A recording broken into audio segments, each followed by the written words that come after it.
Um antropólogo estava estudando os usos e costumes de uma tribo africana quando, ao final dos trabalhos, propôs uma brincadeira às crianças da região. Colocou um cesto cheio de doces embaixo de uma árvore e propôs uma corrida. E disse, olha, quem chegar primeiro leva o cesto. As crianças se alinharam prontas para correr e quando elas estavam prontas para correr, ele disse já. Todas deram as mãos e correram juntas até a árvore, pegaram o cesto juntas e comemoraram juntas. O antropólogo olhou curioso para aquela situação e uma das crianças olhou de volta para ele e disse, Ubuntu, tio. Como uma de nós poderia ficar feliz se todas as outras iriam ficar tristes? Ubuntu é uma palavra que representa uma filosofia e uma ética antiga africana que significa sou quem sou porque somos todos nós. Uma pessoa com Ubuntu tem consciência de que ela é afetada quando um semelhante seu é afetado. Ela sabe que o mundo não é uma ilha, que ela precisa dos outros para ser ela mesma. Ubuntu fala de respeito básico pelos outros. Ubuntu é compaixão, partilha, empatia. Ubuntu diz que ser humano é ser como os outros e que ser como os outros deve ser tudo. Deus é três. Mesmo sendo um só Deus, consegue ter comunhão plena, como disse Ricardo Barbosa, Deus é uma eterna comunhão de três pessoas divinas. Jesus orou um dia dizendo, Pai, eu oro para que eles sejam um, assim como eu e tu somos um.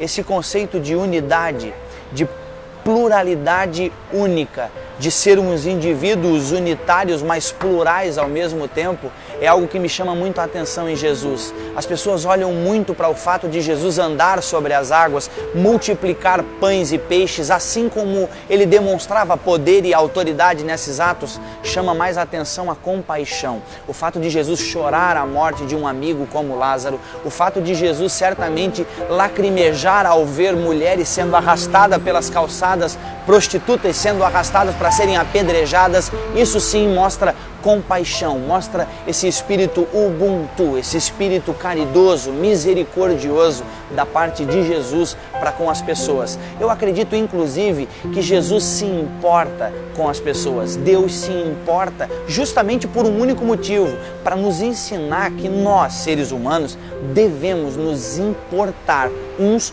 com os outros. Segundo os Hebreus, fomos feitos um do outro. Foi do lado de Adão que Deus tirou a porção necessária para a construção do novo humano, Eva, e não de uma nova porção de terra.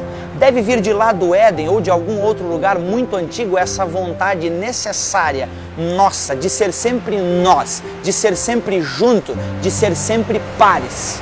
Ninguém é feliz sozinho.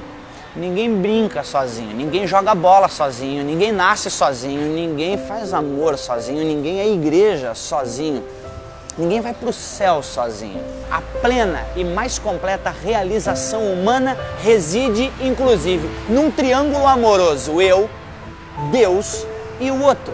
Assim como Deus é unidade plural, nós seremos mais humanos se formos um com nossos semelhantes. Em outras palavras, gente precisa de gente para ser gente. Na verdade, quanto mais dedicado a outras gentes, mais gente você se tornará. Minha oração é que você faça a partir de hoje mais ou alguma coisa por alguém, hoje, amanhã e sempre. Enxergue o outro, conecte-se com gente, faça alguma coisa por alguém, até porque ninguém é alguém sem um outro alguém. Somos seres únicos, mas fomos feitos para viver coletivamente. Deve ser por isso que na oração que Jesus nos ensina, ele diz que o Pai é nosso, ele diz que o pão é nosso. Quando pede livramento, ele diz, livra-nos, e diz que venha o teu reino a nós.